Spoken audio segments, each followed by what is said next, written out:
Hi అండి. అందరికీ నమస్కారం. నేనండి మీ ఇంటి ఆడపిల్లనండి. మీరు బాగున్నారా? నేనైతే బాగున్నాను ఫ్రెండ్స్. చూడండి ఫ్రెండ్స్, అందరూ తినేసి స్కూల్కి వెళ్ళి పనులకి వెళ్ళిపోయిన తర్వాత అందరికి టిఫిన్లు అవన్నీ అయిపోయిన తర్వాత లాస్ట్కి తిని ఇదిగోండి ఇప్పుడు గిన్నెలు తోమాలండి. ఈ కార్యక్రమం ఉంది. అందరూ అంటారు కదండి, ఇంట్లో ఆడవాళ్ళు ఖాళీగా ఉంటారు. ఎవరండి ఖాళీగా ఉంటారు? తెల్లవారి నుంచి బట్టలు ఉతికి ఇల్లు గుమ్మలు తుడిచి నీరు మోసి టిఫిన్లు చేసి అందరికి పెట్టి మొత్తం అయ్యేసరికి ఇప్పుడండి గిన్నెలు తోమడం.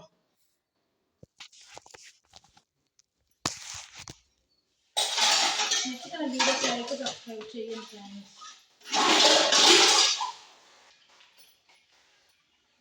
ఇంట్లో ఆడవాళ్ళం ఖాళీగా ఉంటాం అంటారు కదా ఫ్రెండ్స్. ఇంట్లో ఆడవాళ్ళు అప్పుడు ఖాళీగా ఉండరు ఫ్రెండ్స్.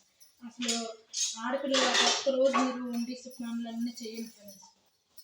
మేము ఇలాగ అన్ని పనులు చేసుకుంటాము, మళ్ళీ ఉద్యోగాలకు వెళ్తాం ఫ్రెండ్స్. నచ్చితే నా వీడియోస్ లైక్ సబ్స్క్రైబ్ షేర్ చేయండి.